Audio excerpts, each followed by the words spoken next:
ఫైనల్గా cricket world కప్లో మన మహిళలు ఫైనల్స్ గెలిచి స్త్రీ శక్తి అంటే ఏంటో నిరూపించారు.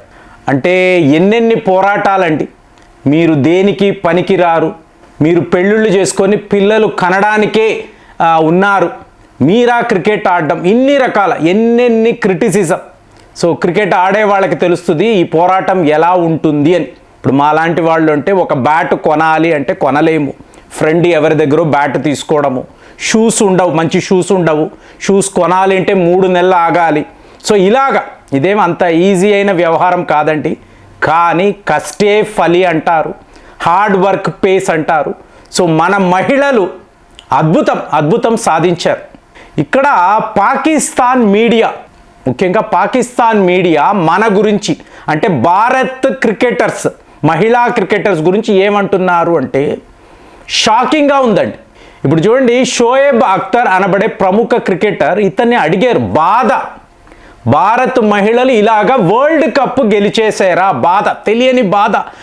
ఏముందండి, సౌత్ ఆఫ్రికాకు బ్యాడ్ లక్, సో వాళ్ళని అదృష్టము అనేది వరించలేదు కాబట్టి ఈ భారత్ మహిళలు వరల్డ్ కప్ గెలిచారు. అయినా కూడా వాళ్ళకి కంగ్రాచులేషన్స్, ఎక్కడో బాధ. అంటే ఇతనే ఓడిపోయినట్టు ఎంకరేజ్ చేస్తే ఏంటి, అప్రిషియేట్ చేస్తే ఏంటి, లేదు. కానీ పాకిస్తాన్ మీడియాను చూడండి, ఎలాంటి వార్తలు అంటే నాకైతే గూస్ బంప్స్ వస్తున్నాయి. వాళ్ళు ఎట్లా చెప్తున్నారు అంటే ఆస్ట్రేలియా, ఇంగ్లాండ్ లాంటి టీమ్స్ను 100 ఏళ్ళు అయినా కూడా ఎవరు ఓడించలేరు. అలాంటిది భారత్ మహిళలు వాళ్ళని చిత్తుగా ఓడించి మా హృదయాలను గెలుచుకున్నారు.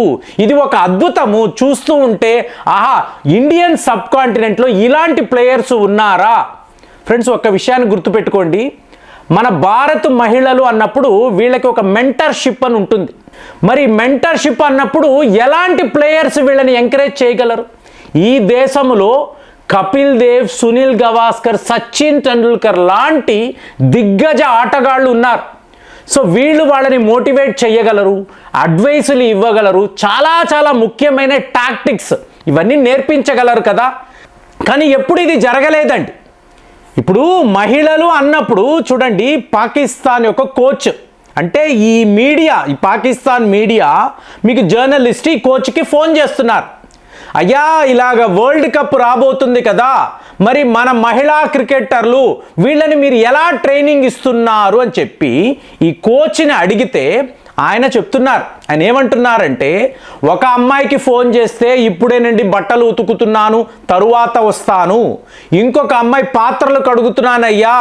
అలాగే ఇంకొక అమ్మాయిని అడిగారు అనుకో, మా నాన్నగారు వద్దు అన్నారు, అమ్మాయిలు క్రికెట్ ఆడడం ఏంటి, వద్దు, ఇక నువ్వు వెళ్ళకు, నీకు త్వరలోనే పెళ్లి చేసేస్తాము అని అంటున్నారు.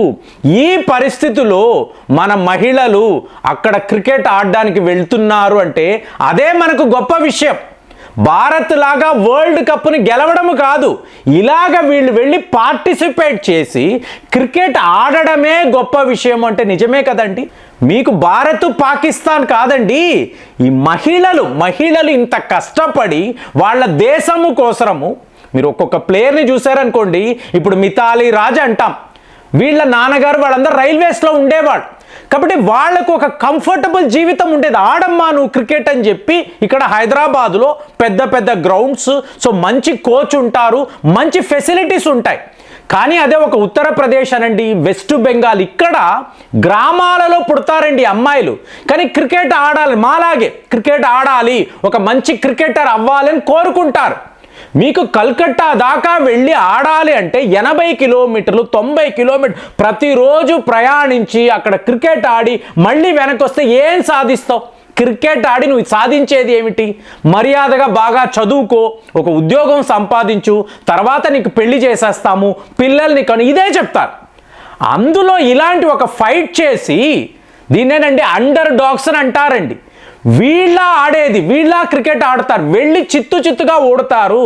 అసలు వీళ్ళు క్వార్టర్ ఫైనల్స్ దాకా రారు అంటే సెమీఫైనల్స్లో ఆస్ట్రేలియాను గెలిచారండి. ఆస్ట్రేలియా, ఇంగ్లాండ్ మహిళలు పురుషులలాగా లీగులో ఆడే పురుషులలాగా ఆడతారు. 100 ఏళ్లలో వీళ్ళని ఎవరు కూడా ఓడించలేరు అని చెప్పి వాళ్ళు చెప్పుకుంటారు. అలాంటిది ఇండియన్ సబ్ కాంటినెంట్ నుంచి మన ఇండియన్ టీం వెళ్ళి వీళ్ళను చిత్తుగా ఓడించడం అంటే ఎలాంటి ఫైట్ అండి? ఎలాంటి ఫైట్ అంటే మనం చెప్పుకోక్కర్లే, మనం చెప్పుకుంటే గొప్పలు చెప్తున్నాం. పాకిస్తాన్ మీడియా మాట్లాడుతుంది, వాళ్ళ ప్రముఖ క్రికెటర్స్ కాదు కదా, వాళ్ళ జర్నలిస్టులు, మీకు కోచ్లు, అంటే వాళ్ళకి తెలుస్తుంది. ఒక క్రికెటర్ అన్నప్పుడు ఒక అహంభావం ఉంటుంది కదండి, ఏముందిలే అనుకుంటారు. కానీ ఇక్కడ మీడియాను చూసినప్పుడు, ఆ కథనాలు చదువుతున్నప్పుడు అమ్మాయిలు ఏడుస్తున్నారు.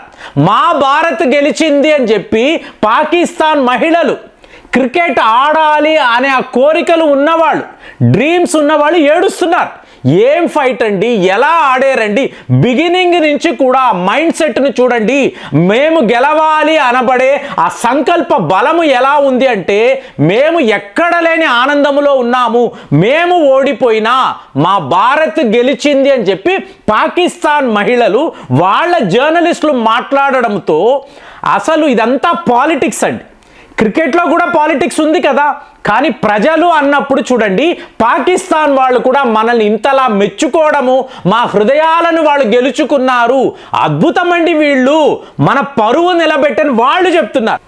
అంటే మా అమ్మాయిలు, మా ఇళ్లలో ఉండే అమ్మాయిలు చెయ్యలేని పని భారత్ మహిళలు చేసి చూపించారు.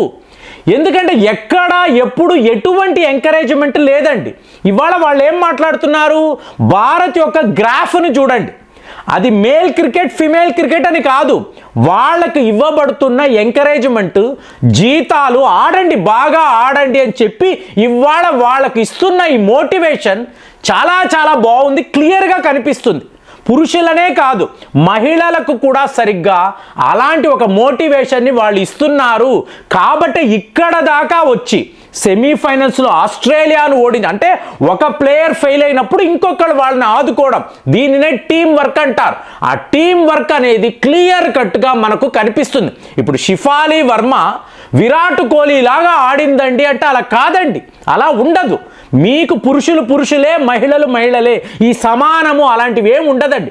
ఎవరి స్ట్రెంగ్త్ వాళ్ళదే. షిఫాలి వర్మ తన బలముతో టీంని కాపాడాలి, ఈ మ్యాచ్లో మనం గెలిస్తే ఫైనల్స్ మనదే, వరల్డ్ కప్ మనదే అన్న ఆ దృఢ సంకల్పంతో ఆ అమ్మాయి ఆడిన తీరు మీరు చూసారు అనుకోండి, చాలా చాలా గొప్పగా అనిపిస్తుంది. ఆ వీడియోస్ చూస్తున్నాను వరస పెట్టి, పాకిస్తాన్ మీడియా ఏం మాట్లాడుతున్నారు, వాళ్ళ జర్నలిస్టులు ఏం చెప్తున్నారంటే, వాళ్ళు ఏడుస్తున్నారంటే ఎందుకు ఏడుస్తున్నారు? బాధతో ఏడుస్తున్నారు. అయ్యో భారత్ గెలిచేసిందే, మన శత్రు దేశం కదా. కాదండి, ఇక్కడ ఏ షాబాజ్ షరీఫో, అసీం మునిరో ఏడుస్తాడు, షోయబ్ అఖ్తర్ ఏడుస్తున్నాడు, మీకు అలాగే షాహిద్ అఫ్రీ ఏడుస్తున్నాడు.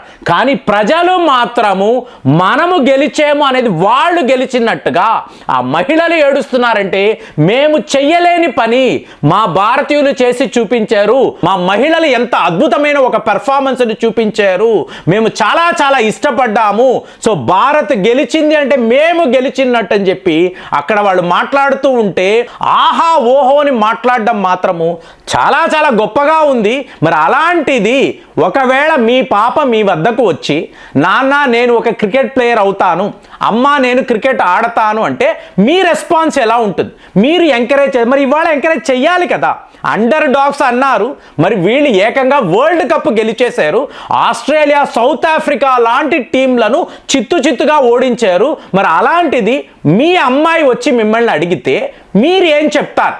ఎంకరేజ్ చేస్తారా, లేదా ఇదంతా పాలిటిక్స్ సంబంధించి మేమందరం ఈ పాలిటిక్స్లో చిక్కుకున్న వాళ్ళమే, వాళ్ళు వాళ్ళ పిల్లలనే ఎంకరేజ్ చేస్తారు. అలాంటప్పుడు ఈ పాలిటిక్స్ అనేది ఇంకా కూడా భారత్లో ఉందని మీరు అనుకుంటున్నారా? దయచేసి కామెంట్స్లో రాయండి. కానీ ఇవాళ ఈ క్రికెట్ వరల్డ్ కప్ని గెలవడము మాత్రము ఇది ఒక మామూలు ఈవెంట్గా చూడకూడదండి. ఈ పోరాటము అనేది కొన్ని ఏళ్ల తరబడి ఎన్నో అవమానాలను దాటుకుంటూ మన మహిళలు ఇంత గొప్ప ఒక విజయాన్ని సాధించారు అంటే చాలా చాలా అద్భుతంగా అనిపిస్తుంది. మరి మీ స్పందన ఎలా ఉంది? కామెంట్స్లో రాయండి. మళ్ళీ వచ్చే వీడియోలో కలుద్దాం. జై హింద్.